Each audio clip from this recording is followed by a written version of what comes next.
Make sure this is up. Have you done much NBA the first 2 days? Yes. I did a lot last night. I had a good night. I hit a lot of good plays, but my I missed two parlays by one leg, and it's just like Oh, they were like both kind of like super long shots. But the one would have been lucky though because I had this Suns Clippers over, and it went to overtime. It was so dead. I don't even think they got. I think the first half was like 94 points, and it went. The total was 224. So got very lucky there. But the last leg was the Blazers. I took them +6, which they lost by like 40 to the Warriors. yeah. I actually want to like I fell asleep and I was thinking they were both gonna lose. I was like, oh, at least because I play them straight too, so I was like, at least the over hit, but was not was not the best bet there on Portland. Yeah, the National Blowout Association is back and Yikes bringing again. us, dude. I mean, I, your Sixers might be the poster child for some of these new like lineup rules because it looks like they're Yeah, getting investigated or fined or something by the yeah, league about Joel's injury announcement and stuff. yeah. Yeah, they're investigating it. I don't know. It is crazy how often we're seeing it. I mean, with him, like honestly, I'd rather him not play back to backs as like a Sixers fan, knowing every year he just breaks down in the playoffs. But like I also thought of the perspective of like if I bought those tickets last night for opening night and then George and Embiid sit, it's like come on, it is kind of it's definitely I frustrating. mean, yeah, they're losing a ton of money, whether it's ticket sales, TV. Like when Yeah, your stars aren't playing, it's very hard. They got to change every graphic, like there's a lot that goes into promoting those stars, and when they're just yeah, hanging out on the bench, it really does not help the league. yeah. No, it doesn't, and yeah, it's just a lose lose for everyone involved. Really, there's no I will positive. say, as a very consistent NBA prop better, I kind of love when the starters get hurt because there's so many of those There's value a lot of spots with the markets. backups. If I get the eighth man's threes and I like his spot and it's potential for a blowout where he's just gonna be sitting in there chucking stuff, it's like give me those. But Right. come second half of the season, I want to see the stars play for Yeah. sure. No, yeah, there's definitely a lot of opportunities to kind of like ladder those guys up. Like where there's bench players who are still Hmm. good, but they never really get a chance. So there's Makes a it lot. hard to like handicap sides and totals for It sure. does. Makes It it does. very hard. Prop A lot markets are more fun. challenging. It's a different market. Um, okay, I just tweeted it at you. Okay. Wait, yeah, I did. Cool. Share it out. NFL, college football, NBA. Yeah. What's going on, guys? We are talking NFL, college football, and NBA. No NHL tonight. I know it's a good slate, but we just haven't looked at it. So it's a sports equinox. Give us a break. We got a lot going on. Um, oh, here we go. Nice. Slop should be joining us here in a sec. He's wrapping up his show on YouTube. Don't go over there. Stay here. He's coming here. Um, yeah, we have a great matchup. It looks like Puka is playing. Yeah. So Puka and Cooper Cup in the last, I think, like 48 hours. Now we're learning that they're going to be playing. So looking like it could be a good matchup. One defense significantly better than the other, Yeah. but I hope we just get a bunch of points tonight. But we're going to end with Thursday Night Football because we're going to give Slop some time to get in here and give out his SGP or whatever he's got going for tonight. So we'll start. I think we'll start NBA. First game starts here in 2-ish hours. So want to get some of these plays out. But we'll start with probably what's going to be the blowout of the night. Unfortunately for you and unfortunately for me, the Yes. Celtics are incredible. Record-breaking opening night. Hate to see it. Just gutting. But Boston is at Washington, and they're a 14-point favorite. The total is sitting at 232.5. Are you taking anything in this game? Do you have any props, any size totals for this one? Yeah, I faded the Celtics in the first game, and I don't think I want to be doing that too often. That was rough. But I like Jalen Brown tonight. I took his points over. I laddered him up to 25. I honestly, if I had to bet a side, I hate to say that I would do it again, but I'd probably take Washington with the points. I think this could be like that early season, the game where they kind of sleepwalk through, coming off of that uh, home opener where they raise the banner against the Knicks. I won't be shocked if this game's closer than some people think. I hope it's close for the prop market out there. At least people taking overs tonight, so it's not a blowout. But yeah, I actually think the Wizards will probably cover this game, and I think it'll stay close enough to where, like I said, the starters stay in. Jalen Brown played really well in that first game. Tatum was just going off early, took some points away, but I think Brown's in a good spot to hit his over tonight, and that's probably my favorite play in that game. But like I said, if I got to go a side, it's ugly, but I think Washington covers. I mean, typically the ugly play is the smart play Is the because ones that after cover. what everybody watched the other night, I Yes. think I haven't checked the splits yet. I imagine the money leans Boston like Yeah, at it's a pretty crazy level heavy right now. from. So, Yeah, I think the last time I saw did it was you look into around. the splits? Yeah, I could pull it up exactly what it is now. The last time I saw, I think it was somewhere around like 80 something percent was Boston. So I'm sure it's going to be super public play. I'm trying to pull up what I got on my end. Let's see. But it's always like that when the Celtics. Oh, okay. So I'm seeing the spread bet 69%, but money line 94. So I guess they're in a lot of parlays tonight. I'm It's sure. crazy. People are even adding them to I was gonna like how say, much is that but yeah, boosting what your is that even lay? adding you? Yeah, they're minus 1,000. That's probably not going to help you that much. Um, but people It's do like it. oh well, I needed a third leg for I this mean, boost right?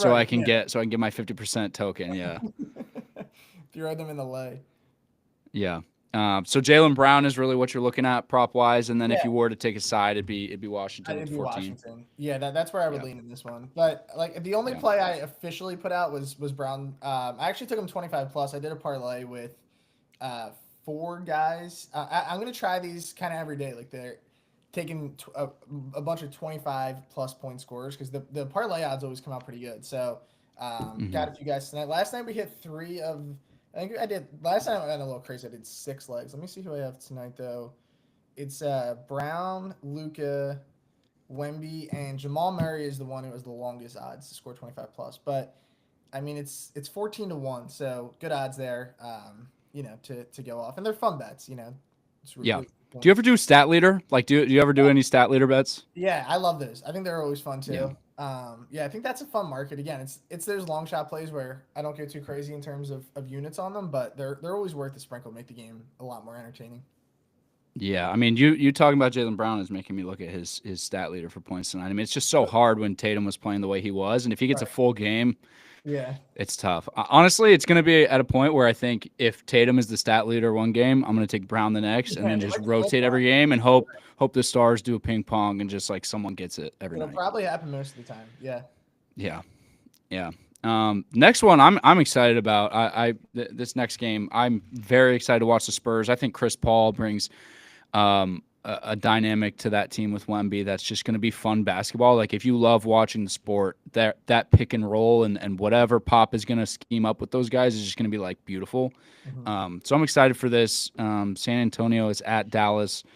Dallas is an 8.5 point favorite. The total is at 227.5. Are you taking anything in this game? Yeah, the Spurs are an interesting team. I mean, you kind of mentioned it. Their win total also shot like way up. I think the last time I saw it was like 34.5 or something pretty high. So, 36.5 right now on DraftKings. So it's way higher than, I mean, if you think about how many games they won last year. But yeah, you mentioned it with Chris Paul, the addition there, just that veteran presence. We obviously know Pop what he's done as a coach, and Wemby should take another huge step forward this season, and probably going to insert himself, in my opinion, into the MVP conversation this year. I don't think it would be we'd be shocked, right, if he ends the year as a top five candidate. So yeah, I think the Spurs will be fun. That's where I'll put them at. I won't be shocked if they end the year as like a 9 or 10 seed and make the play in. I don't know if they'll be a playoff team. I think the West is a lot of good teams in it, so I think making the playoffs can be tough for them. But yeah, from just solely tonight's perspective, again, I would lean with the underdog. Getting 9 points, I know it's a home game. Dallas is going to be really good this year. Dallas is the second best odds actually to win the West this season, but I like the dog in this spot. I think the Spurs are going to be a lot better than people think, and I think early in the season the sports books are indicating that with a win total that high. So I think this team could surprise teams, kind of pick some teams off guard. They're a young team, they're talented, and then yeah, you bring in the veteran presence of Paul, and obviously he's past his prime, but it's important to kind of have that like coach on the floor when most of your roster is as young as they are because we know the talent's there. So yeah, I think the Spurs are in a decent spot tonight. Yeah, and I just defensively, like you look at what Wemby brings to the table, and then you look at the Mavs and just how terrible their defense was last year. Yeah. I mean, you have Luke and Brutal. Kyrie, who it's like beautiful. I love watching them. It's awesome, but defensively, it's there's a lot of gaps, and it Yeah, gets kind of nasty. they have So, their problems. I don't know. Like I lean Spurs if anything, just because I think you're right. Wemby's jump is going to be. We all expect him to take a jump, but I think it's going to be even bigger than like Most what's people think. expected. Yeah, I agree with that 100%. Just because we really haven't seen somebody who's this gifted physically, but also clearly mentally. Right. He knows the game and he's really locked in. So when you have that combination with young talent and then like arguably the greatest coach of all time or one of Ever. them, probably top Yeah. three. I mean, 1 year of one off season will make a huge difference. Yeah. So. Yeah. I think it'll be great. Yeah, that'll be an interesting game. And then honestly, I really like this NBA slate. Next game is an embarrassment of riches. The Oklahoma City Thunder go to Denver. Oklahoma City, people forget they have the Clippers pick next year. They have their first round pick. If the Clippers don't figure it out, that could be a lottery pick. So the Thunder might be looking at literally like every first round pick and all the good players. So Yeah. let's It's hope the Thunder don't get it. Let's hope the They're in Clippers the do best well. But spot. Yeah, I was looking today at the odds. Like, I didn't realize that they have the second best odds this year to win the finals, which is kind of crazy. oh yeah, And Oh the yeah, I mean Shea was MVP candidate. yeah, Everyone took a step. They got Caruso, who's an incredible piece. I know right. Giddey was good, but Caruso fills what they He really fits them needed better. on that roster. Yeah. No, I Yeah, agree with that. I mean, getting his defensive, yeah, it's going to be big time. I'm excited to see them play this year. But I mean, I was a little surprised to see their odds were that short. I think it's the lowest their odds have ever, even like in those KD days when they had the young big three with, Westbrook, hmm Harden, and KD. I still think from a betting perspective, this is the best odds they've had in terms of winning a championship. So yeah, they'll be fun to watch this year. yeah. I'm very curious to see how Chet jumps. Yeah, it's another one to Now watch. that he had a full season and he's a little bit more confident now. His game is sick. So Yeah. the NBA is changing. We're watching people like Wemby and Chet, and Kevin Durant was the mold, but things are different now. It is. But are you taking anything? They're 1.5 point underdogs at Denver. It's gonna be Yeah. a close one. Totals at 227.5.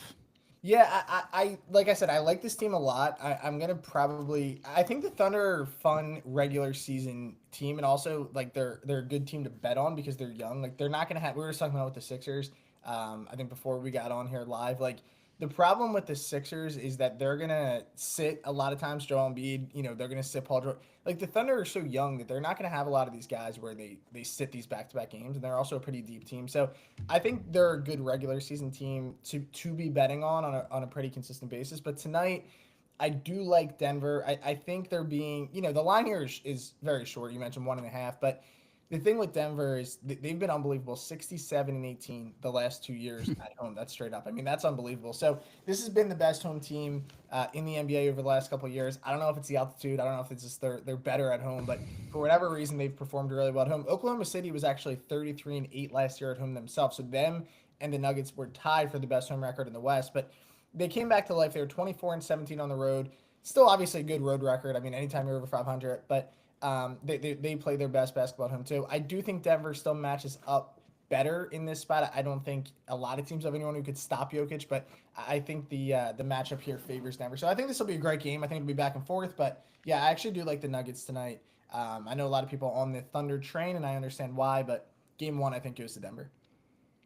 Yeah, I like that. And it looks like the money line split is on Denver, but it's Yeah, fairly even on the spread. So yeah, 84% on the over is crazy. So I might that's just take the under out of principle.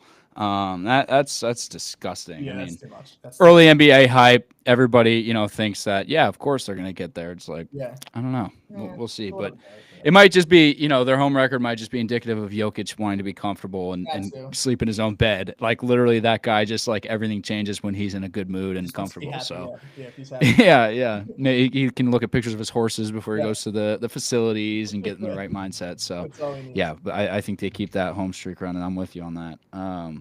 Next one will be fun too. I mean, Sacramento is going to be fun to watch this year.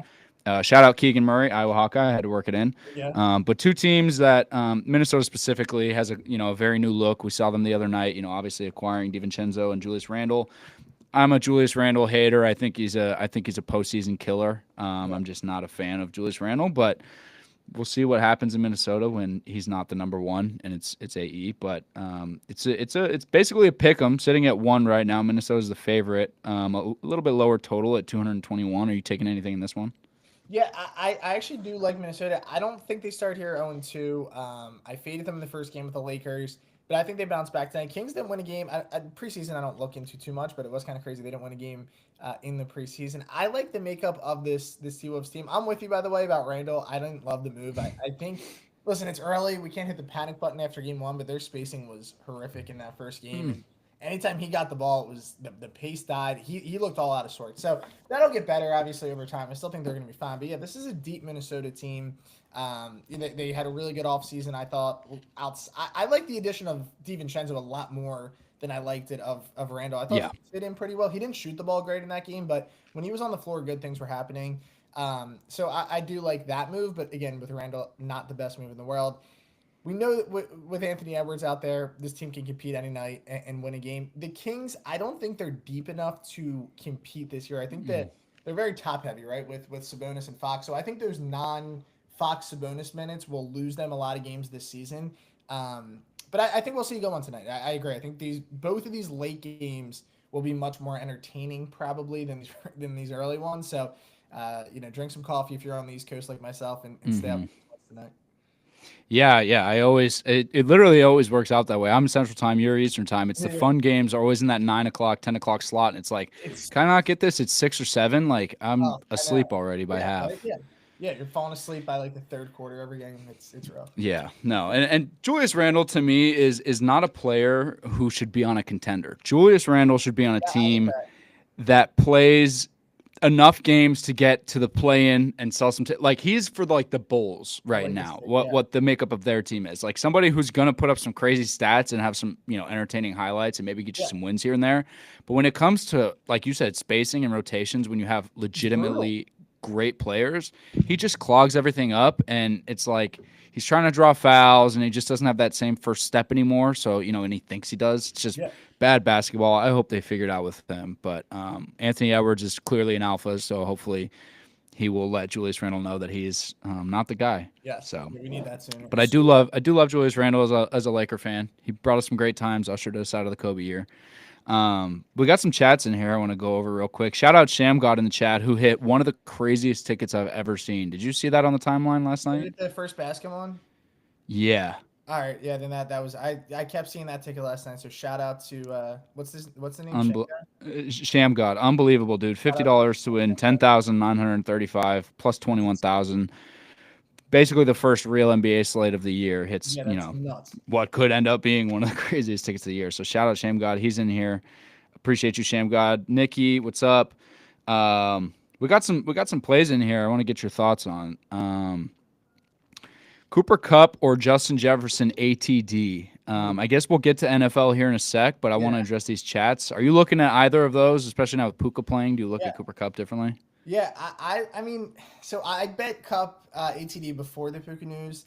I still think he's in a great spot. I mean, obviously we've seen him have a ton of success, in the offense with Puka.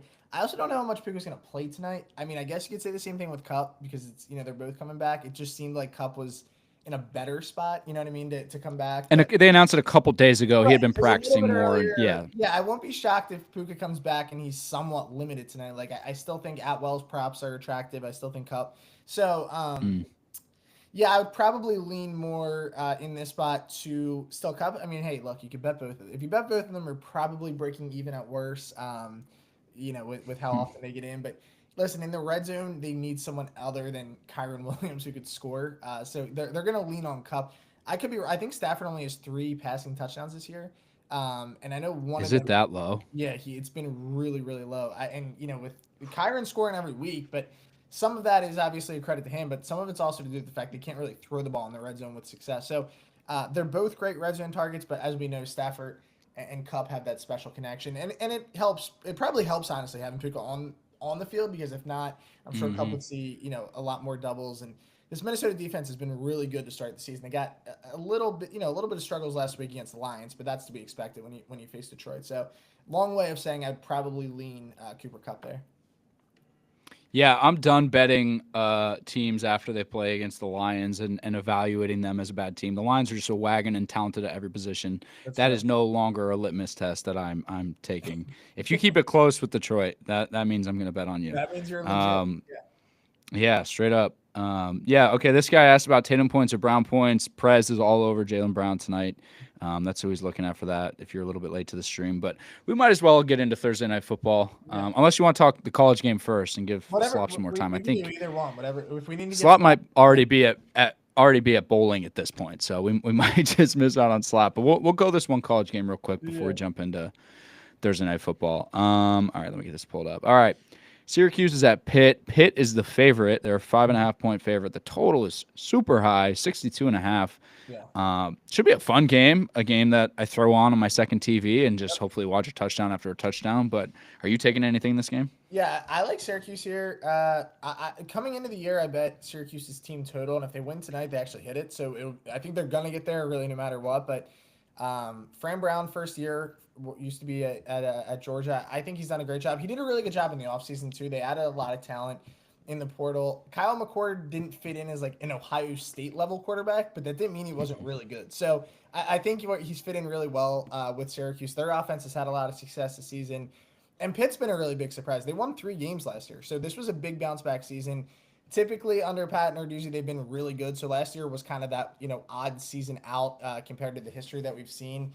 But I don't think anyone really expected us to be looking up, late October and see Pitt ranked 19th. Like if they keep winning, I mean they're going to put themselves right in the conversation to be a fringe playoff team.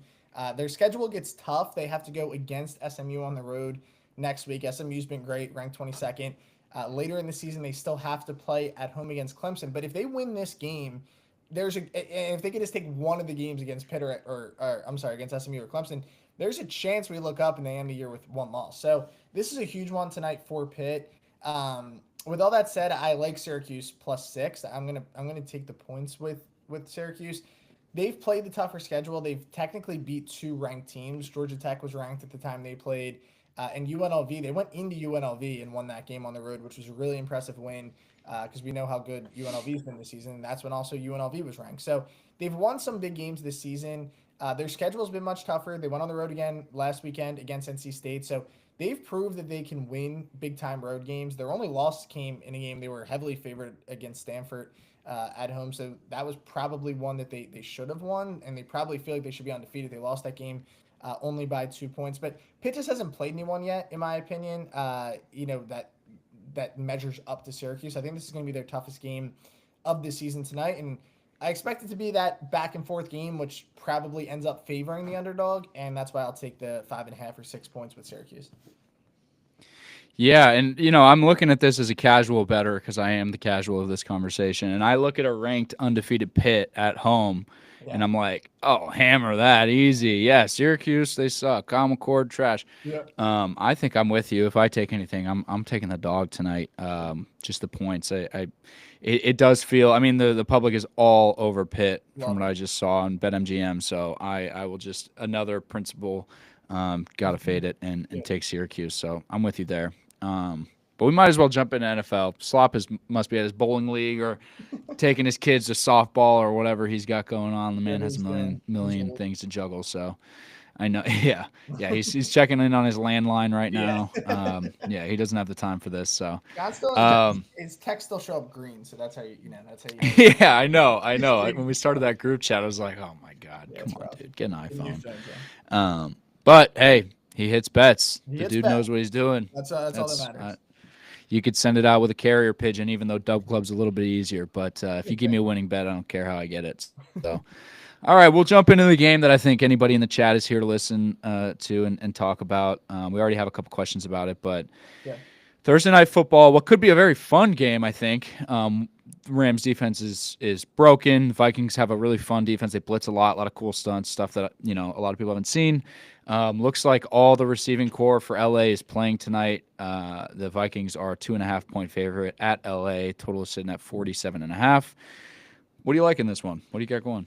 Well, I like a lot in this one. John just texted me though and said, tell Alex to send me a link. So I sent him our link. Maybe he'll maybe he'll hop on. And again, he's old.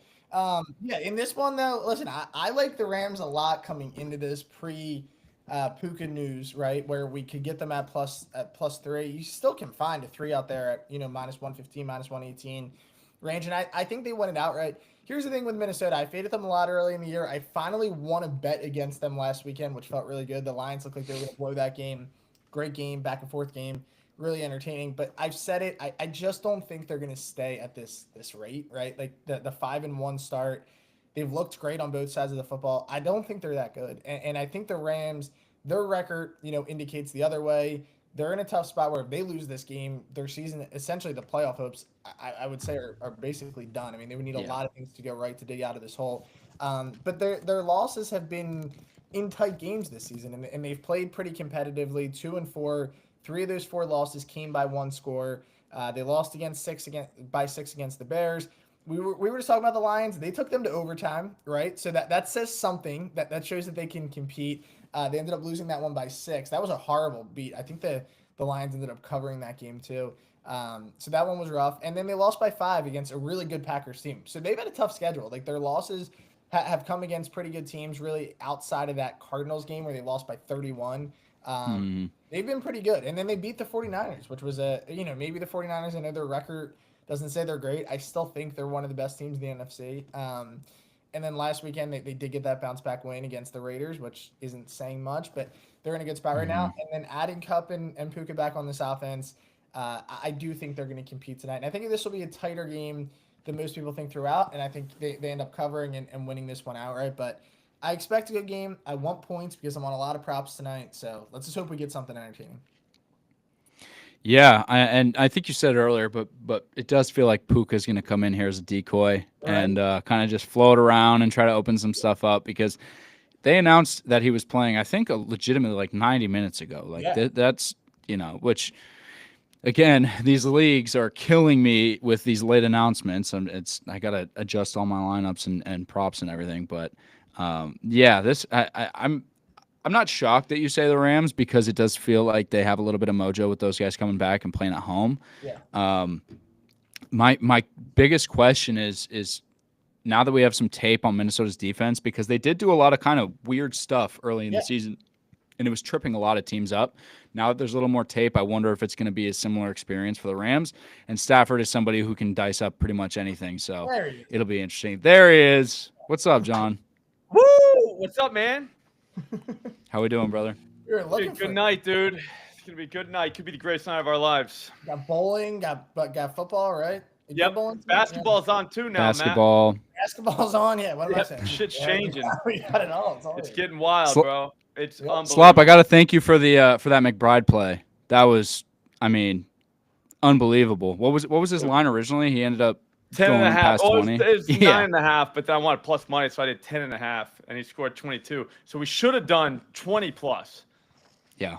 Shout out to you for that. That was sharp. Yeah, that was a fun day.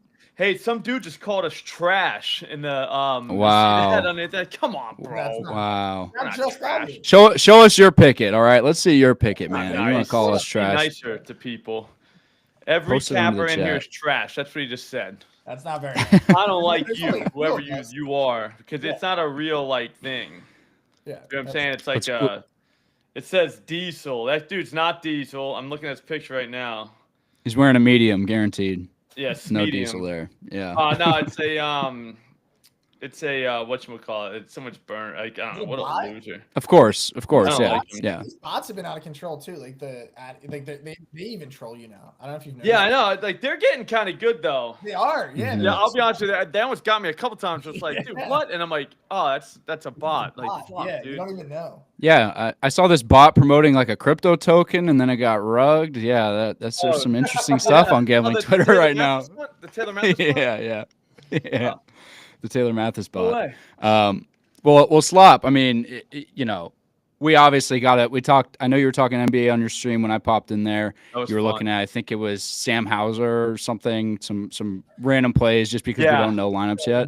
But we're talking Thursday Night Football. You got anything for us on this game tonight? Matthew Stafford, 250 plus passing yards, no chance that loses. 0%. Like I checked, dude. I checked everywhere too, and it's guaranteed to win. Did that come off the back of the Puka announcement, or was that pre-Puka? No. All right, so I took it the other day, plus 134, no big deal. It's now not plus 134 anymore, but maybe Matt, can you give us a price? Yeah, hold on. I know you're looking at it. I could tell by what Yeah, you're, he's by got how it you're looking up. at the screen. He's like, "What's the Well, price?" I was man? actually answering a message, but no, but I'm No, not. you weren't. Yeah, hold on. Let me get it. Wait, what was it? To what? 250. All right, so over to.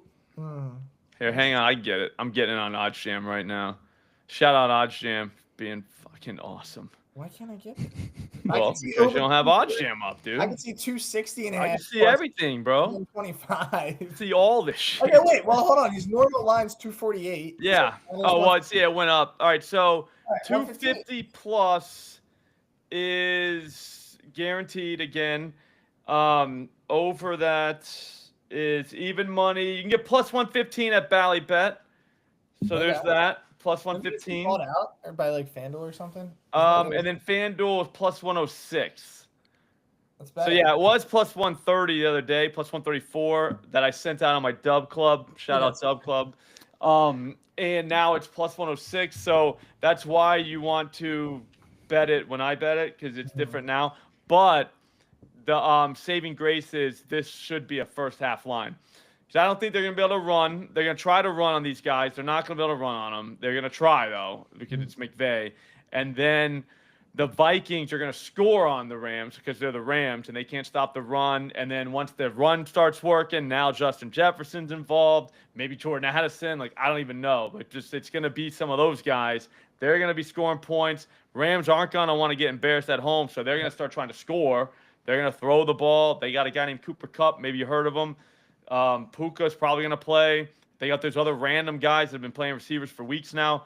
Stafford's getting this. There's no chance he doesn't get this. 0%. Yeah, and Stafford cuts the blitz up, and the Vikings are one of the highest rating blitzes teams. So he cuts it up. He's going to have guys underneath, and I think yes, that game script sounds like it's a little bonus easy. bet. Yes. Obviously. All right. What about, and stay with me here, Cooper Kupp, 100 plus receiving yards. Ooh. That I'm going to get you a price, a live price, live price. It is best offered. Hang on, I'm still scrolling down, man. They give a lot of prices out here. Jesus Christ. Over 99.5 is 305 at Fliff. Well, if you're nasty. 310 at Caesars. Ooh. So we're giving out plus 310 bets here. Yeah, plus 310 at Caesars. 285 at both DraftKings and FanDuel. There is a really, really good chance that this dude has a career game tonight because, like you said, the Vikings like to blitz. Guess what? Stafford does not like to get hit by big dudes. He'll get the ball out of there quickly, and it's generally going to be to guys like Cooper Kupp who are coming back. People are going to be like, oh, he's coming back from injury. No, he's not. He was hurt. He's fine. You know what I'm saying? He was hurt. Now he's not hurt. He's fine You know right what I'm saying? It's not like Puka, where Puka's probably still hurt, probably not. Who knows? Who knows what's happening? Doesn't matter. Puka played week 1 against the Detroit Lions. Remember that game? Mm-hmm. Cooper Kupp was targeted 21 times. That's a record, all right? Most guys don't even get targeted 21 times in 3 weeks. This guy's doing it in 1 game. All right, so it can happen even with Puka on the field, but 100 plus at 310 for Cooper Kupp. Like, think about that a couple years ago. Could you imagine? He used to be like $110 for, and it was like minus 120. Yeah. Mm-hmm. Yeah. So I don't know. I just think he's been hurt. I think he's fine now, though. Like, he's back. They're probably going to showcase him. There's that angle. If you want to play that angle, they're probably showcasing him. Hey, look, guys, we got Cooper Kupp. Those trade rumors might be real. Yeah, they've been talking about it. Still works. So I'm fired up, man. I think that it's going to be a great night of bowling and betting, and there might still be basketball coming. There still could be basketball coming because, like you got any NBA you want to give out on here? Any NBA? The Scrubs are going to be definitely playing in Washington tonight for the Celtics because they are going to kick the dog shit out of the Wizards. I look at the roster of the Wizards. They don't even look like an NBA team. I just said serious. We're going to cover like 20 minutes ago. What's up? I just said the Wizards were going to cover. They're not, dude. Go look at their roster, bro. One guy, I don't even know if he still plays. I don't even think he told him that he's not playing anymore. They still got Kuz though. They got Kuzma. They got Jordan Jordan Poole Poole. running point. You know you're down bad if you got Jordan Poole running point for you. Is Brogdon Corey hurt? Kispert, they just signed him. They got Jonas playing center. I don't even think Jonas plays anymore. I just think he forgot to tell him that he don't play anymore. So, like, I don't know what they're going to do there. Hey, Jonas is good, though. I forgot they had him. He's a good first quarter guy. So, if you can Okay. get first quarter points out of Jonas, take him for that. But there are times, dude, he'll go sit on the bench after his first shift and then just not come back in. It's just not even come back in the game. You're just like, wait, all right, that was cool. Thanks, Dick. You know what I mean? I thought we were Got my so game that's- check, and I'm gonna Yeah. chill out now. Yeah. So, and then they got the Blau guy. They got that rookie looked awful in summer league. Yeah, So, he he might be looked good later, but like today, not great. It almost to the point where if you're like an exec that picked him, you gotta be like, oh You shit. gotta be a little Like, worried, yeah. Yeah, just because he's 7 foot from France doesn't make him Wemby. You know what I mean? Like that's their mistake. They messed up. Yeah, I'll be well, honest with you, dude. If I saw a 7 foot French guy, I'd probably sign him I'm too definitely- after yeah, Wemby, I just definitely because, man. Like, Yeah. what if you got Wemby too? System play. Yep. Yeah, it's Yeah, a system yeah, play. go Got to take system the play tall on that French guy. Yeah. So Yeah. and Yeah, then at they least got the other guy- contrast wise, he won't look bad on the Wizards roster. Contrast, he'll Yeah, maybe no, look yeah, okay he'll look compared to pretty his good. teammates. Right, Yeah. exactly, Better one. yeah. But Yeah. man, That is true. The line's Yeah. down to 13 and a half, John. I don't know. I think they're listening. dude, that team is gonna get run out of that gym, dude. I don't even know. I'm serious. They look like kind of. I don't even know if they have uniforms. Some of them don't even know if they have a game.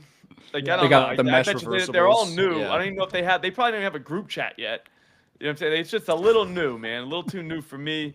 So I think the Celtics just run them out of there, and then we get some Sam Hauser, some maybe Peyton Pritchard from the other night. He embarrassed himself from three-point yeah. land, couldn't get the record. So maybe he steps up because he's not an embarrassment guy. Like he's a legit basketball player. P Rabbit. Like he has a nickname. That's a sick So you nickname. know he's legit. Yeah, it's Yeah. a great nickname too. Great P nickname. Rabbit. Like think Yeah. about that for a second. Come on. That is great. So We got to get some buzzer beater lines for him. He's hitting a buzzer beater damn near every Yeah. game. We Yeah, got to yeah. get some like He's a second, buzzer third beater. quarter half buzzer court beater lines. action. Yeah, he don't fuck Yeah. around. But yeah, so I don't know. So there's that. So maybe they do cover, Matt. I'll be Yeah. honest with you. I don't know, man. I don't think so. You do have one thing going for you is that the Celtics just got rings Mhm. and they just demolished the Knicks in front of all their home fans. Yeah. So there is that. So maybe they go to Washington and they send out the G League lineup because this is a G League lineup, dude. They got multiple white guys in the starting lineup. It's usually if they're not European, yikes. Well, Yeah. You know what I'm saying? Like that's know. tough. I think they might compete. I don't know. We'll see. We'll see. We'll see. But they're the Bub kid. I might be interested in that kid. I don't think there's a line yet. Like I've been waiting all day for. I want scrub lines, because the worst thing that could have possibly happened to me happened yesterday. I saw Jalen Wilson for the Nets, 10 plus points plus 330, nailed that, and now I think that I'm just gonna hit every scrub for like plus 330, and that's not gonna happen. But I'm gonna do it anyways. I'm trying to find Bub props for you. I don't think we got Bub, dude. He's not up. We No, talked hang about that on. at the beginning of the stream with all these starters sitting. It's actually Okay. going to be great for the prop markets this year, but Yep. we'll see if they crack down on these late announcements. Alexandra Sarr is 10.5 at DraftKings, so we're definitely not interested in that. What if he scores his 18 plus though is plus 700? Maybe he'll just go off tonight. What if he I don't know. Is Well, he he's even gonna score, play 2 points? Yeah. Well, you don't think he'll play a lot? I think that's like the whole thing. They'll just play him the whole time. I don't think they play him that much. Maybe if they get their asses kicked, maybe he comes in, because I don't think he's in the starting 5. And you got to wonder. All right, so here I'm gonna get some numbers for you real quick. Where the hell did he go? So he played a little bit in the preseason. He looked horrific That's not good. in the summer league. Like it looked like he never played basketball before. So that was bad. Yeah, 22 minutes, 15 points. I mean, maybe. But this is preseason, so who cares? You know what I mean? But at the same time, you want to see the guy, you want to see they drop 20 one night. You know what I mean? Something like that. Like, give me something to hope for, something to believe in. Yes. But I don't really have a lot to believe in. And then the other games look like they could be close to Spurs. they could get waxed, but it's Pop, so God only knows what he's gonna do. Champagny kind of looks like a fun 3+3s guy. That could possibly work out. But then you're taking 3+3s from Spurs guy who, again, no idea what Pop's gonna do. You have no clue. His first game, he's a wild card, the wildest of wild cards. And then the Thunder Nuggets, good luck there. Julian Strother, we still don't have lines on him. Again, I'm just looking for scrubs. And no offense, Julian, if you're watching, but I'm just saying like you're getting played like a scrub. That's all I'm saying. Yeah. Like you're coming in later, you're not starting. You know what I mean? Hang on, maybe there's something. Yeah, nothing still. SGA assist though, maybe that could be a thing. Or Kristen Brown. People are saying these Matthew Modi. He's saying that he's a corner 3 guy, and the Thunder gives up a lot of corner 3s. I don't get that deep into it, just because every time I do, like that never happens. You know what I mean? Like you're like, oh, this guy's gonna hit. He hits all these corner 3s, and the guy's like spotting up from the top of the key like 5 times that night and never gets a corner 3, and you look like an idiot. Are you touching Chris Paul assists at all this year with Wemby now? I mean, sitting in that offense, it could get interesting. Pop, dude, Pop ruins it, bro. And Chris Paul's like literally 65 years old. I mean, it's been a while. Like I was shocked whenever like he was like, oh, he's gonna be on the Spurs. It's like, are you serious? Still going? He's good. He's pretty much good till the All-Star break. So maybe this early part of the season we can rely on him. But come second half now. You'd want 10+ though, and I don't know if I can go 10+ on him. Yeah. I don't know. His line's 7.5 right now. Yeah, I want a lot for 10+ out of him. James Wiseman is torn Achilles. That sucks. James Wiseman, he did what? It says he's out with a torn Achilles. That's rough. Yeah, you don't come back from that one. Yeah, that's tough. He's had a tough hand in the NBA, unfortunately. Yeah, that's Jesus Christ. Like, when did that happen? The Warriors draft was that LaMelo ball? Was that year? Maybe, and he went second, right? I gotta look up. I think Who does he even 2020 play for? draft. I'm looking at the draft. No, he's on. I think Anthony Edwards, James Wiseman, LaMelo. Yeah, LaMelo was third. Yeah. James Wiseman second. He's on the Pacers, John. Okay, nice work. Yeah, I'm out on him, especially with the torn Achilles now. He was so good, and I thought he was gonna be like really good. That's the thing with centers, though. It's like, I don't know. It's because they're so much bigger than a bunch, and they're playing a bunch of kids. Like they're literally, we forget that these are teenagers. Memphis, right? Yeah, they're literally playing a bunch of teenagers, and they're like much bigger than them. So then they get there, they're like, oh yeah, we dominated, and then all of a sudden they go to the NBA and like everybody's that size. You're like, oh shit, like if you don't have any. Are you carrying that over with Edie? Are you looking at anything with Edie this year, or no? Are you staying away from him? I did yesterday. I had a double. He almost got there. He was only 5 points and 5 rebounds short. So we were almost there, but Sengun is the double king this year. Sengun's gonna feed families. Yeah, but you're gonna have to pay for him. I'm all in on him. If you look at the 2020 draft, it is horrendous. It's like Edwards. Yeah, Ant. Mm-hmm. Yeah, Maxey was like one of the best picks in that draft. Like Tyrese Halliburton at 12. Oh yeah, Halliburton. That's a good one. I didn't see him. Diamond in the rough, dude. But man, Tyrese Maxey may have been the steal that draft for you guys. Saying. In a redraft, Maxey might go 2. I don't know. Perhaps maybe 3. People 3 behind LaMelo probably. Yeah, but I Sixers fan, I'll say Maxey too. But yeah, it's that draft was really bad. I just looked at it. RJ Hampton first round. Rabbit went in the first round, 26. That might have been a steal. I don't know. Desmond Bain that's a good pick. Yeah, it's fun to look at the old drafts and just be like, and just clown the GMs. We're gonna look back at last year as one of the all-time worst drafts. Last year was a bad. You think so? I think bad so draft. too, Yeah. I didn't even know. I mean, but those are the ones that turned to good. So maybe we'll be. It was a lot of like non-college guys, so that's why I think I was just so lost. You know what I mean? Like usually the top 10. Yeah. Picks, and I was just like, where's this guy from? So yeah. I think it's crazy that they're going to Europe to get guys. You know what I mean? Like that's a bad sign, dude. Like, Cooper Flagg is our great white American hope. He's the next yeah, American number one overall white pick. guy, which you don't see a lot of that nowadays. No. I don't know if he's got to be good, right? Yeah, usually you're just a shooter. He's really I remember good. in high school, bro. I'd go on the floor and everybody in there like, I watch shooter, and you're just like, God damn, that's so racist. But like, yeah, you're right, dude. Was it true? Were you a shooter? No, I mean, I was like, dude, the joke's on you guys because I'm not even allowed to shoot. Like these guys, I'll get in so much trouble if I fire a shot up, dude. Yeah. I was on the team so I could rebounder. shoot, but I really couldn't shoot. Like not in the game. You know what I mean? I wasn't allowed. Smart by the coach. Hey, all right, boys. Well, you got anything else for me before I kick you out of here? Anything else for this Thursday night game? Oh man, I mean, the plus 310 move on Cooper Cup is my move. Yeah. So you gonna ladder his receptions or anything? You're gonna look at targets? I mean, he had so many targets. I think I got an SGP at rebet in with like 6 receptions, so I'm just gonna stick there. But I've been thinking about it. He's going over 100. Go look at what every one receiver has done to the Vikings. Like Garrett Wilson tore him up. Sun God just got him the other day. Every single one of them. Stephon Diggs caught 1,000 passes against them. He was not even the number one. So dude, I don't know. It's Cooper Kupp all day, all night, dude. Like it's him. 310 for 100 is offensive to him, his friends, his family, his teammates, the city of Los Angeles. Everybody should be offended by that. I mean, that's fucked up, man. 100+ yards is 310. Like, come on. Triple Crown winner. People forget. Yeah, I mean, that wasn't that long ago. And like I said, I bet you they're getting beat. Watch. I bet you they do play from behind. And if they play from behind, good luck. Easy. Yeah. All right, fellas. Well, I appreciate you coming on as always. I will be tailing Cooper Kupp, and I honestly might live bet the Wizards, Matt. You kind of talked me into it, so we'll see. If that's gonna be fun.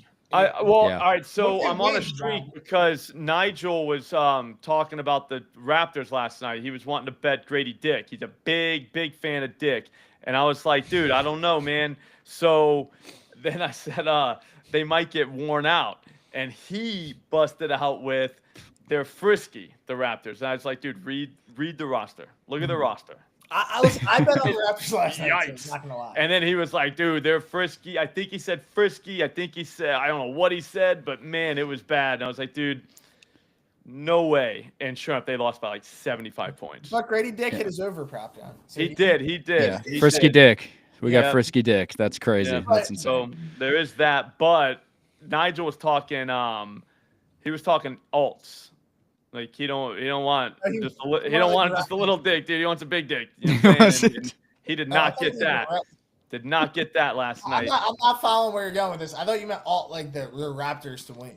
No. Grady Dick's point total. And then I was just like, dude, this team's not that good. And I think they're going to get blown out, and he's not going to play the fourth quarter. And then that's when it went to, they're frisky, blah, blah, blah. I'm like, dude, that team sucks. They're not going to, the Cavs are going to blow them out. They might be bad. They did. And here's the thing, though. When I first read the Wizards, this is why I went there. When I first read the Wizards, I started looking at their lineup. I was like, wow, they might be worse than the Raptors. And that's saying something. Like, that's saying a lot, dude. Another team he'll call frisky. Which is just bad. Yeah, frisky usually means your team stinks. Yeah. Frisky means not good. Not good. Mm-hmm. You do not want your team to be called frisky. All right, guys. All right. I feel ready. Let's get some winners. Let's just win a bunch of money. Slop, good luck at bowling. Go crush it as always. Thank you. Yep. Thank you. All right, fellas. Appreciate it. We'll see you. Awesome. Thanks, bro. Later, man. I'll see you in the morning, dude. Yes. Yeah. Thunderdome. I don't know. We're not going to get Thunderdome. Tap in. So who else do we need to get? Wait, what happened? Tommy. We don't get Tommy. Tommy's down the hall right now. He's in Chicago. He's with you guys. Tommy's with. Yeah. He was saying that he wants to join from his iPhone. I was like, yeah, that ain't gonna work, dude. We've done that before. It never works. Yeah, iPhones are tough. Yeah. We can get him set up if he's still here. He might be on a flight. You know what? Though. Try to get him in the studio. See if you can get him in the studio at 10 a.m. That'll be Dude. Yeah. I'll go wake him up. Yeah, right. Yeah. That's gonna happen. Yeah, we'll see. All right. I'll see you guys. All right, boys. Guys. Yep. See ya.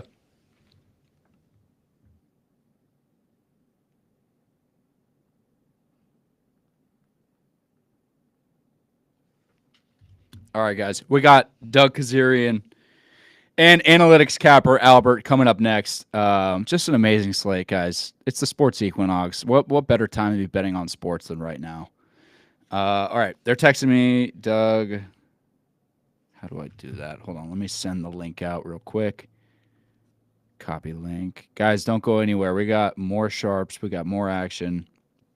NBA, NFL, college football. Oh, I think someone just joined. Doug, what's going on, man? How are you? Good. How you doing? I'm trying to change my camera here. Okay. Sorry about that. Let me come right back. No, you're good. All good. I can fill time. I can yap it up with the people. By the way, shout out if you were in the NBA stream yesterday and you took my Sangoon plays. Congrats on all the money that you made. I'm not a great handicapper, but I picked my spots. And I will be doing a lot more NBA stuff, obviously, because there's just unlimited props, unlimited markets. And I love betting on scrubs, as you heard us just talk about. So let me tweet this out real quick. Drop some plays in the chat. Give me some stuff to talk about here while I get these guys in. Okay. And you guys better be being nice in the chat. I saw some negativity there for a second. We're not going to have that. Okay. Winners only. There he is. I had to switch cameras and I couldn't do it while recording and whatever. We're good. All good. Yeah. All good. Yeah. Let me. Is Albert still confirmed? By the way, did he? Oh, he just. Yeah, he said he was setting up a few minutes ago, so he should be good. He said like 10 minutes ago. Awesome. He said he was setting up. Cool. I'm gonna tweet at you guys. I'm gonna tweet this link out right now. Please do. Share broadcast. I actually joined the Google Meet for a while. I was like, hey, what's going on? That happens totally a lot. Blank. I need to make the link in the description more prominent or just take out Google conferencing because I get that a lot. Well, no, because I do my betcasts, my public betcast via Google, so I just like blanked for a second. There he is. Analytics capper in the house. What's up, Albert? Can you hear him, Doug? I got no audio from Albert right now. No.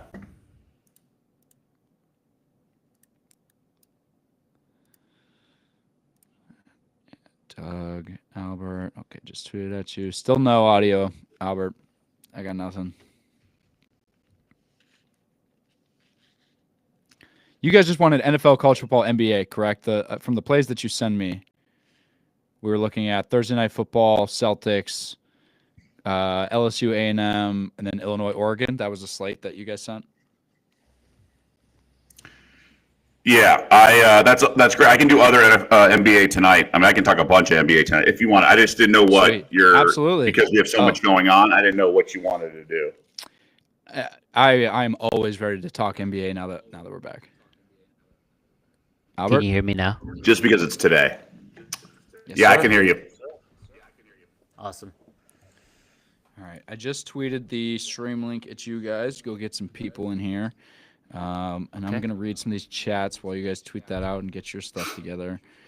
Lewis, what's going on? Should I crash the stream? Yes, Lou. Come down the hallway. Come crash it. Bring Tommy. Come say hi. Okay, guys, I'll answer your fantasy questions over on TikTok, guys. I appreciate you coming over for this stream, but fantasy football and prop talk is always for the TikTok since we can't do too much betting stuff over there.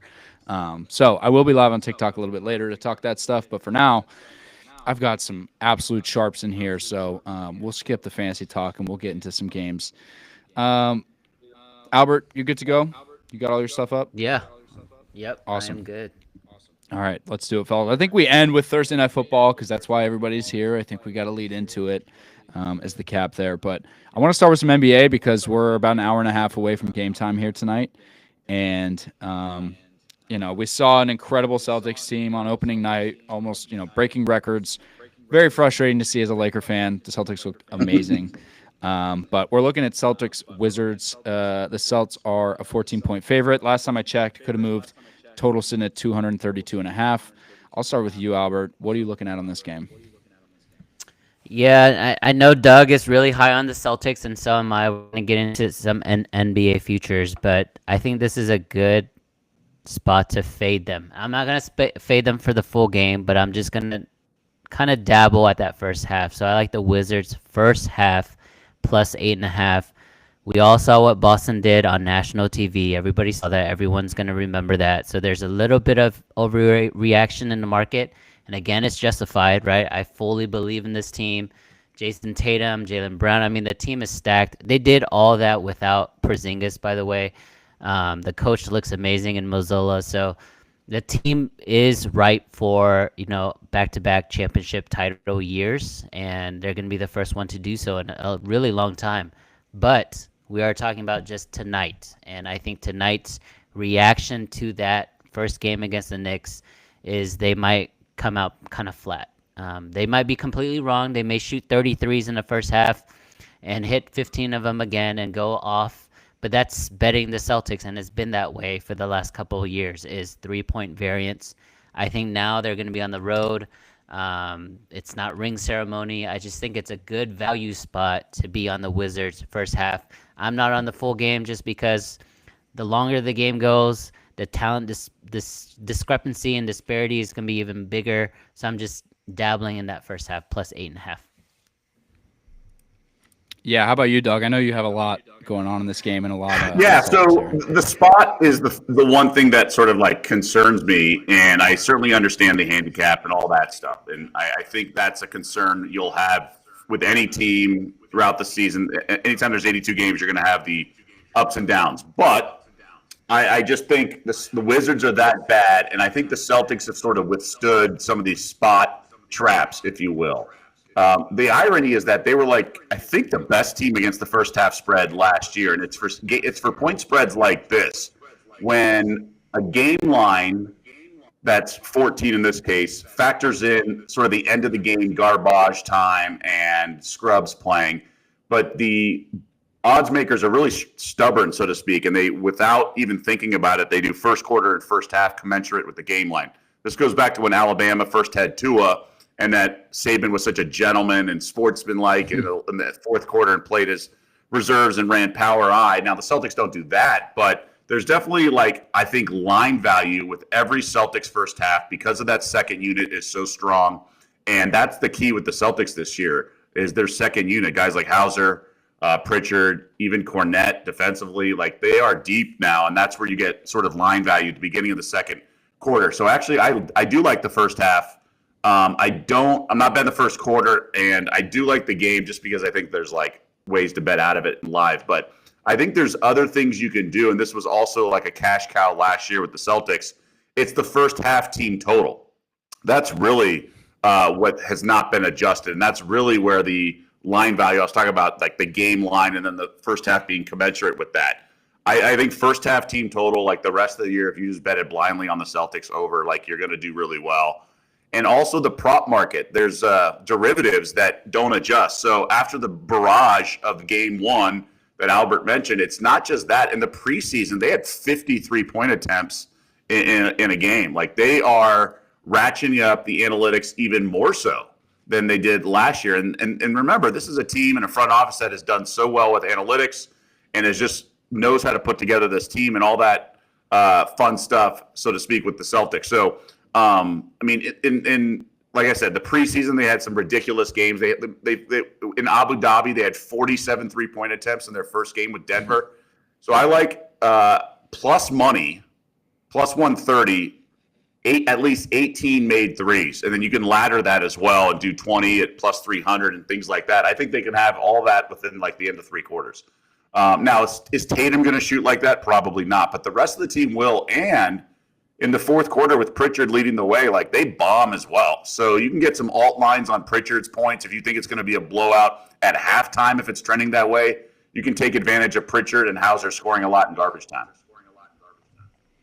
Yeah, Pritchard didn't shoot very well that first night, but I can't imagine it's going to be a repeat again. And you look at a team, you think, hey, they just came off one of the most convincing, craziest wins in recent regular season NBA history, and Mazzulla is a good enough coach to keep that team motivated. I think he's hungry. I think he's a different breed of coach. And that kind of leads me into, Doug, you were texting about futures.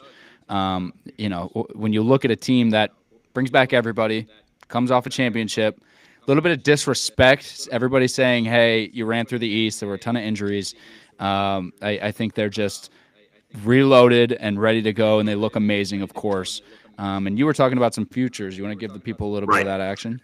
So, yeah, I just called it up on my phone because I texted someone. I broke it down. I think Missoula should be the coach of the year betting favorite right now. I think the way the season's supposed to unfold with win totals as a guide and things like that, it doesn't make a lot of sense, the current market right now. So I would have Missoula 1, Jamal Mosley of Orlando 2, Nurse 3 if Case Philly does really well and he juggles all the Embiid in and out lineups and they go small ball, big ball, whatever. I think Kenny Atkinson as well because there's such upside with the Cavs.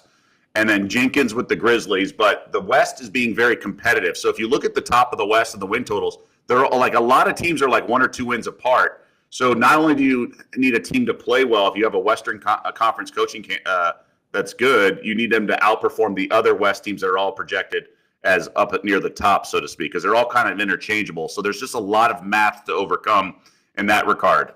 Maybe Redick, like he's on the radar. If the Lakers surpass expectations, you get the big market push, so to speak. Jay Kidd as well. Like this Mavs team, there'll be a little bit of not lifetime achievement, but there'll be a little residual effect from last year turning around that defense. Remember, they made midseason acquisitions to pick up the bigs with Gafford, and they became the number 1 rated defense like the last 2.5 months. If that continues this year, Luka will get a lot of the credit for the MVP buzz. But I think that like right now, like the Thunder being the highest Western Conference team, like their coach won it last year. Like he's not going to win back-to-back Coach of the Year. And the reason Missoula is he's come so far from being on the hot seat, and I think they can win 65 plus. Last year they closed the regular season 7-4 because they had already clinched the 1 seed and they won 64 games. Like I think they can be mid to high 60s, and I think by default he's going to be right there. So BetMGM has plus 1,400. He's like at plus 1,000 at some other books. Like I think that should be like plus 600. I love it, and I will be telling that. I thought that how can you be coach of the year coming off a championship? It's too expected. It's like, of course, he's going to be in the running, but I mean, if they do another push. The favorite right now is Ime Udoka, who's a very good coach. So Houston has to not only play really well and do all that, but they're not going to give it to him with how he got fired in Boston. Like the NBA doesn't want that like attention, that negative attention. So they need to win like 60 games or something ridiculous for him to get that award. It's just it's too soon, so to speak. Yeah, and it's very Alex, early. It was my only reaction, 1 game. Oh no, yeah, you go ahead. Yeah, no, my reaction to that is a lot of people. Doug made a really good point because a lot of it is also going to be narrative based and PR based, right? That's why you have pushes when it comes to like LeBron All NBAs, All-Star games, things like that, right? Just a hypothetical out there. So you're gonna have to have a little bit of that in your mind when you're handicapping. I just wanted to go through some of the futures I liked. So I agree with Doug when it comes to all things Celtics. I was on Celtics to win the Atlantic minus 170 before the season. I'm sure it's 200 now. So I don't know if there's value anymore. But I've been pinpointing these player points per game over and unders, and I've been doing pretty well with them the last couple of years. One is going to be Kyrie Irving. I think he's still going to have a good year, but coming off a quiet 50, 40, 90 season, which is amazing efficiency for a 6'2" point guard, I'm on the under. Right now it's at 24.2 points per game. I'm on the under there. I think the team is deeper now, right? They've added a couple pieces with Najee Marshall, Klay Thompson. You expect Derek Lively to develop, so he's going to get some more opportunities to score. So I like his under. And then contrastly, I like the over for Tyrese Maxey. Doug mentioned it. Joel Embiid is going to be in and out of the lineup all season long. Paul George, same thing, right? He's on the wrong side of 35, or I think he's 32. But I think this is Tyrese Maxey's time, not to be like an all NBA type caliber player, but definitely his time to have 20, 25 shots a game. And a guy that fast and a guy that efficient at the free throw line as well, I think he's easily going to top his 25.1 points per game. So those two are my futures for the NBA. Love those. And honestly, Paul George, with his injury history, pretty much is on the other side of 35 with that ankle injury in the Olympics a couple years ago, this hyperextension of his knee. I love that. And, yeah, Maxey's pace of play puts that in a great spot. His usage is going to be insane with those guys in and out of the lineup. You guys are giving me some great futures. I haven't placed many yet. I always place my inaugural Lakers future as a delusional fan, but these are really good and much sharper than what I've been putting. Doug, did you address your team total over wins? Did you address Yeah, that? so I liked the 58.5 over, and then it got reposted at FanDuel after opening night, and now it's plus money, which doesn't make a lot of sense. It's minus 125 at DraftKings. So they entered the season at 58.5, and I liked the over. If you look at their competition, you see the Sixers, who I think I saw Tom Haberstroh, not to plagiarize, so that's why I want to credit him. He said on Twitter today that the Sixers are treating this like an 82-game preseason. And it's so true. Like, the league office is investigating this whole Joel Embiid already having load management out of the gates. And then you have the Knicks, who I like the under 54.5 to begin with, just because they're so thin. 55 wins is a ton. A lot of moving parts. I think they'll miss DiVincenzo, and I just think it's Brunson. Everything went right for Brunson and a lot of them. So I think the Celtics are going to run through the East. And as I mentioned earlier, they lost 4 of their final 11 games because they were managing, their load management and doing some stuff, and they still won 64. So for them to win 58 or less, like, how does that even happen? Porzingis barely played last year anyway, and he's hurt till December. Like, they're deep. They're so well, like, put together, and their stars are in their prime, so they're ascending, both Tatum and Brown. They have a commitment to defense. They have the right sort of bigs with Tillman, and I think it's kind of laughable, to be honest. Like, what do you expect from this team? They're going to blow a lot of teams out. They're so much better than everyone in a lot of ways, and they're analytically driven, and their front office will make deals, as they've demonstrated, if they ever have to do anything. So I think it's just a dumb line. At this point, I'd make it 61.5. To play devil's advocate, right? Like, we can't do anything on the show, right? But with that being said, what if the Celtics are up by 15 games in the standing, right? With three and a half weeks left, start sitting people. They may not roll people anymore, but it might be more of a coin flip towards the end of each of those fourth quarters. But to this defense, they're so What's that deep number, that though? they're What's the number of wins? Yeah, because I agree with you. Last year, when you did the math, when Joel Embiid played, the Sixers actually had a similar winning percentage than the Celtics. When Mitchell Robinson played for Knicks, same thing. So you actually had a 3-headed monster in the East that were actually at their healthiest were competitive. But now we're seeing the Knicks, they're not as deep, right? They're going to go through injuries. Philly's already sitting people. So they're already saying, like Doug mentioned, the regular season is the regular season. They're trying to peak for the playoffs and be healthy for the playoffs. I don't think there's a number, Doug, when it comes to the Celtics, and that's why I wanted to bring it up. Is to your defense, they're so deep that their second team or their 1.5 team players are good enough still to beat the Wizards and the Hornets and the Rockets, right? So, I mean, I like it. It's a weird number. It's hard for a team to win back-to-back 60-win seasons, but this team is on the rise. And the fact that Tatum didn't win, Finals MVP, everybody heard about that. The fact that he didn't really play in the Olympics. The fact that Mazzulla was basically given this team. Now he has a lot to prove. There's so many aspects about this team that they are going for 60 again, in my opinion. Yeah, definitely a prove-it spot. Yeah, and if there is that sort of rest at the end of the season, because they've already clinched, it's not going to be a number in the fifth. It's going to come down. It's like a funnel to the low 60s, right?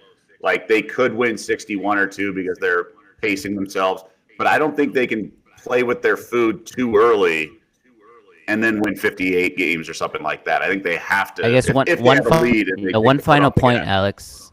Yeah, one final point. I have a question for Doug, because you're really good at these in-season futures and building a portfolio around what you have. Let's say the Celtics start 40-5. They're on an incredible pace.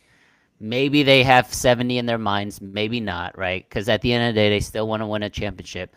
Are you then thinking about a potential middle then? Would you in-season under win total?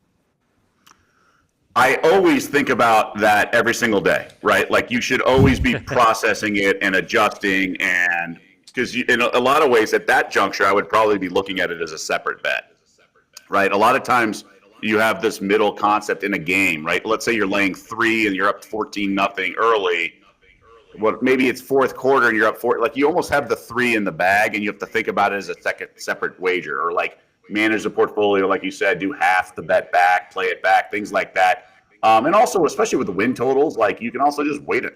You know, you can wait a game, wait a second game, things like that. Now, during in game, you don't have as much time to process or do nibbles. It's not all or nothing too. You can do 15% of your original bet as a hedge, or do an alt line under and take what we call a scalp, right? Just the same number and money line it back and just take the profit, lock it in. There's a lot of ways to play it. I think a lot would depend on what some of their quotes are, what Missoula says he's going to do with his substitution patterns the rest of the year in terms of sitting guys, if they're banged up, how the schedule looks. But I wouldn't be surprised if they won 70 games this year. I really wouldn't. That's great advice, by the way. If you have futures, keep it in your mind every single day. Stay adjusting, find more value if you need to, and don't just place it and forget it, because you can always double up. You can hedge yourself. You can do a million things. That's fantastic advice, and something that I do not do. I want to float something by you guys real quick. I'm looking at a team in the Orlando Magic that I personally love, and I think could potentially be like the darling, like what the Detroit Lions were in the NFL a couple years ago, right before they started to pop off. I love the Magic roster. I think Paolo is about to really just shock people, and he was quietly incredible last year. Their total was around like 46, 47. Would you guys touch that at all? Are you looking at Orlando? So you're talking to someone that also loves Orlando. It's different from the Detroit Lions in the fact that they win games because their defense, right? They have Suggs, they have Isaac, they picked up KCP. Like, this is a elite level defense. I fully expect them to finish in the top 3, top 4 in total defense. So they're always going to be close. You know, they're always going to be competitive in games, even against the best teams. The issue with Orlando, and KCP does help with this, is they always lose the math game. They didn't last night because Miami doesn't really shoot many threes, but they're going to play against the Knicks and the Pacers and the Mavericks, and the teams that shoot a ton of threes, and they're going to be at a disadvantage. So if Jamal Mosley can somehow change that mindset, just shoot 2 extra threes a quarter, right? 8 a game, 10 a game. I think they're going to be an elite team. So to answer your question, I love the over bet there, but I think they're at a point where they're not a secret darling, Alex. I think everybody knows the cat is out of the bag. So I feel like that the markets have already adjusted to how good they are and how good they can be. Yeah. Yeah, no, you're probably right. I think I look at them last year and I'm like, why are people not really talking about the Magic as much as they should? And you're right. They probably have adjusted a little bit to that, and I'll probably be taking some futures on Paolo's lines as well. One thing with Orlando, to cut you off, Alex, just remember Orlando has a built-in home court advantage because a lot of the teams go sort of that Florida two-step with Miami and Orlando, and players and teams are – it's not quite the Vegas flu of the Golden Knights from a handful of years ago, but teams are planning on – tearing it up in South Beach and things like that. So they catch teams either looking ahead or hungover, or it's just there's a benefit. Their home record is going to be much better by a few games at least, and so they do have that advantage. But as Albert said, like the 3-point shooting, like they have a chance to be this year's Minnesota, right? And Paolo can be sort of like take that big giant step forward, and if things break right, play the right defense, they can get a 2 seed, 3 seed. Because if things don't go right for the Knicks or the Sixers, I think it's going to be Cleveland because they got hit so hard with the injury bug.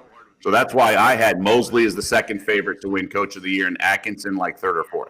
Because I think that's going to be what's going to happen. Is Cleveland or Orlando is going to be the 2 and the 3 seed, and then the Knicks are going to be 4 seed. Maybe Pacers don't play a good enough defense. So I think that's how it's all going to play out. But yeah, the 3-point shooting could really be sort of like the one barrier that Orlando can't overcome.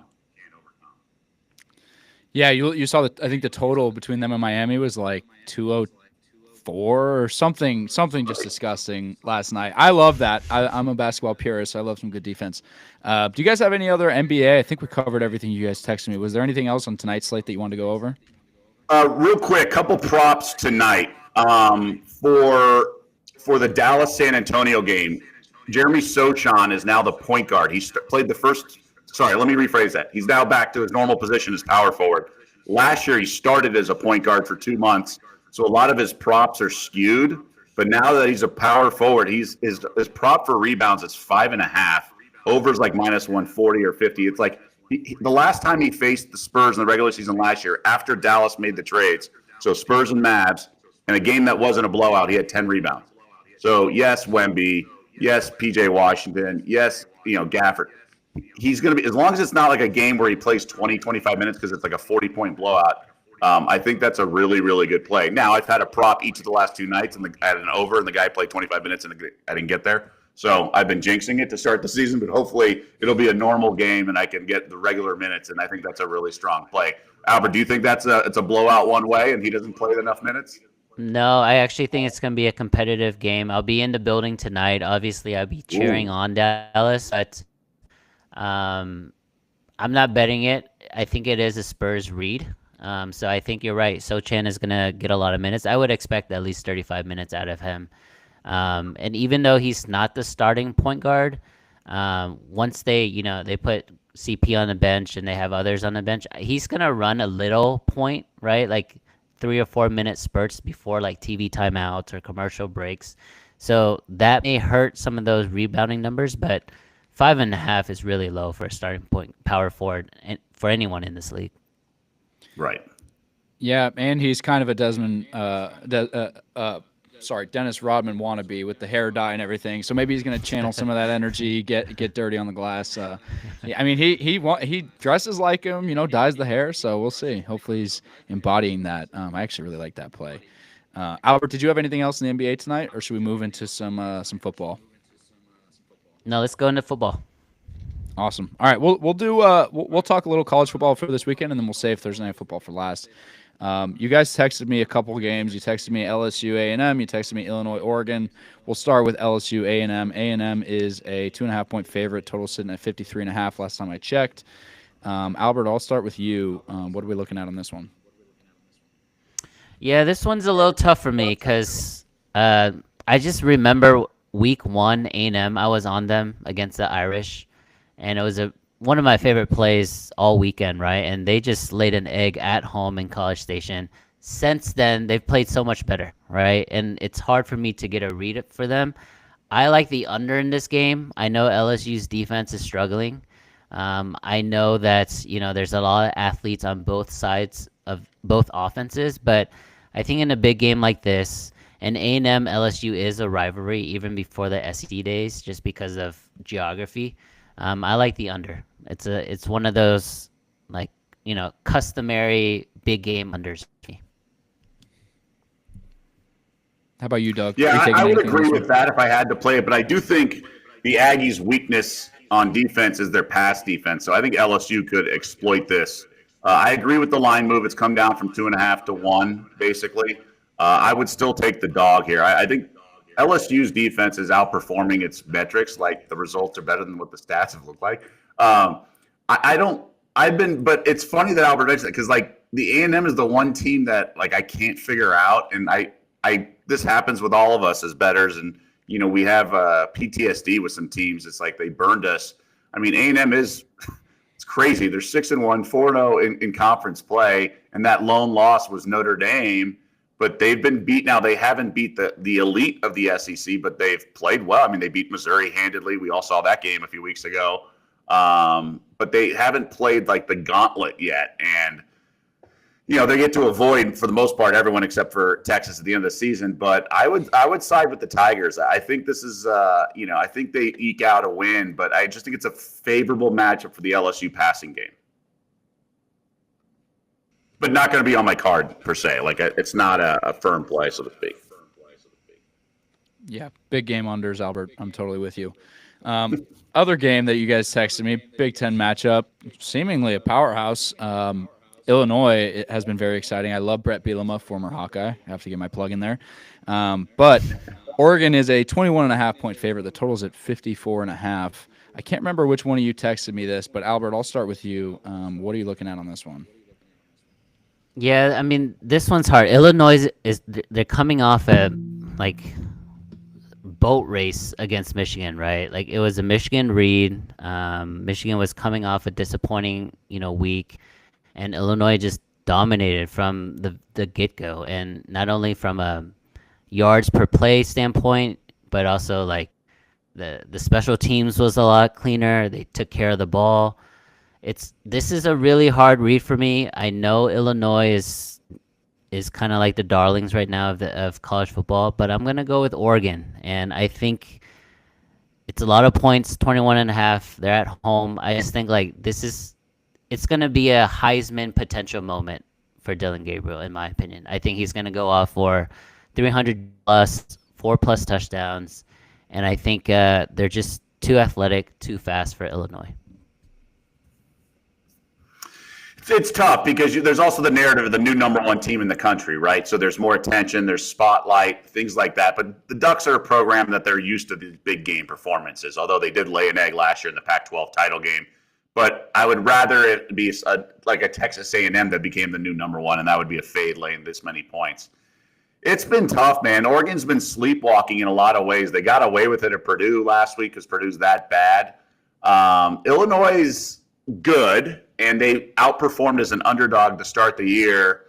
I mean, going to Nebraska and things like that. But I don't think they're as good as their 6-1 record would indicate.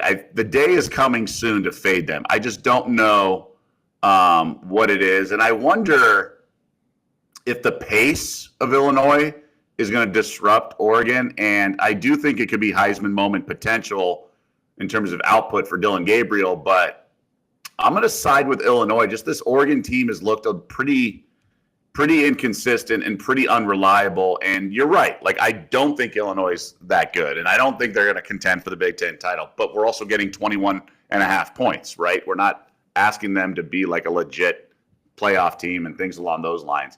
And I do think Bielema can coach them up. And there's no doubt that speed and athleticism favors the Ducks, but they've been too disjointed for my liking. Like, the only good game they've played was Ohio State. And even then, they gave up big plays on defense, which is fine because Ohio State's explosive. So I would just have to side in like a pick'em league, take the dog here. Yeah, and I feel like we haven't seen much other than Ohio State out of their playbook. Like, I feel like when I watch these games, I'm like, am I playing Madden right now and just running like the same 3 plays? It really felt that way, but if it keeps working, why stop? Well, awesome. I'm excited for that game. I do think it'll actually be a little bit closer. I hope it's not a blowout, but I could definitely see with those athletes. Well, the chat is asking for Thursday Night Football. Everybody wants Thursday Night Football. We got some late announcements, with Puka Nacua now playing. Don't know if he's going to be a decoy. Don't know if he's going to get some real participation. But, you have a bad Rams defense. You have a very aggressive Vikings defense that can lead to a lot of big plays, a lot of fun moments in a game like this. Doug, I'll start with you. What are you looking at in this one? These games are tough when you don't have a solid opinion because the world, in terms of all the sharps, everything, take the 3 points. It's definitely like a good spot to favor the Rams. And it makes sense.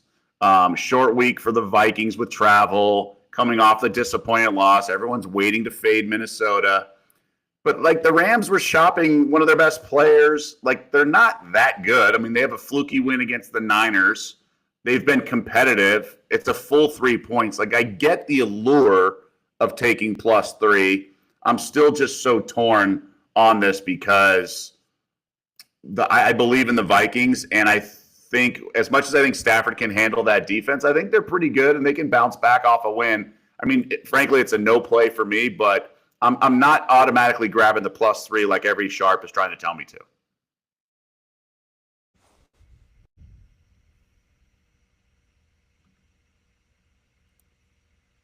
Can you hear me? Yeah, Albert, what do you think, man? Yeah, I'm actually gonna be on the Rams. I'm on the Rams pretty big tonight. I like them on the first half as well as the full game. I think that's gonna go 1-1 at worst. I think 2-0 is a good possibility. But I would say if you like the Rams, go ahead and take the money line. If you like the Vikings, I would go alternate spread. I wouldn't do the -3 or the -2.5. If they win, they're gonna win by a touchdown, in my opinion. So take the -6.5, -7 there and get better value for yourself. But there's a lot of trends and there are a lot of narratives that Doug mentioned. Shorter week for Minnesota. They are traveling on the road to LA. LA doesn't really have a home field advantage, right? We all know that Minnesota fans are probably going to travel. They're probably going to be half filled of that stadium with Minnesota Vikings fans. But I think if this is Stafford's last game, if this is Cup's last game, I think McVay has the awareness to be like, okay, if this is their last game, I'm gonna increase his value as much as I can, and I think they're gonna open up the playbook for Stafford. And so I like the Rams to obviously cover and win outright in this one. And it's not like the Vikings are a bad team, but I think the Vikings, for the most part, have played above their expectations. I mean, they have a record for their record. Bill Parcells said that, right? You are what your record is. But I think they're a little overrated, and I think they're going to go into an atmosphere tonight where I think they overlook on a short week on the road. I love that. I'm also all over the Rams. I'm looking at an aggressive Vikings defense that blitzes all the time, and I know Matt Stafford can cut a blitz up. When he has his receivers going, that dude does not want to get hit, and he knows who's about to come off the line hot, and he's going to make those reads and make those plays. Vikings are a boomer bust defense. When you're blitzing that much and you have these really unique and cool stunts that we all like to see, a veteran quarterback like an Aaron Rodgers or Matt Stafford is just going to take advantage of that stuff and make you look like a fool. So I love the play, Albert. I'm also all over. Yeah, the only thing is Stafford does have that gunslinger mentality, right? And he can slice you up like you mentioned, and the way that he can do it is surgical, right? Because he's so accurate with the ball, and his arm angles, in my opinion, is the best in the league. That includes Patrick Mahomes, but he does make errors. And if he's going to have an interception in the red zone, if he's going to have a pick six, I mean, that's going to completely flip the game. So those are things that you look out for during in-game betting. It is crazy we're this deep into the season, and I look at Matt Stafford, and he's got 3 passing touchdowns. I know they've had injuries, and he's been banged up, but it is just wild to see that from a guy like him. Obviously, they're just at this point give the ball to Kyron in the red zone because he keeps getting in there. So he's a machine. Totally get it. He's a machine. Yeah. What's his anytime touchdown? Is it like minus 270 now? He's got to be close to Derrick Henry level. It's at minus 150. Not as bad as I would have expected. Okay. Well, that's because it's a Viking. Yeah. Last week it was 230. Raiders. Any other plays in that game for you guys? Any other props? Anything that we didn't cover? No, but I will say this is the time of year where the road team, depending on where their bye was, if it's behind them recently, this is where it gets slopped. This is where NFL players complain that the league doesn't care about safety and things along those lines. You do have to keep some stuff in mind. Like there's some duds potentially around the corner, if not tonight, from Minnesota, right? Like I don't think LA is going to lay one, but you have to factor that into a lot of like your handicapping with this. You can't just look at a spreadsheet or a model and say Purdue projections. Like there's a human element to this, and this is when the season starts to feel a wear and tear. NBA players that party, right? They are in Los Angeles.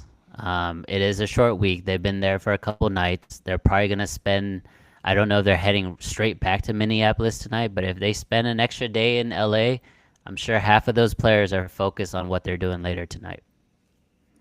Yeah, I remember Aaron Rodgers a few years ago called out his team about that when they were, it was Halloween weekend actually, it was when the Packers were there.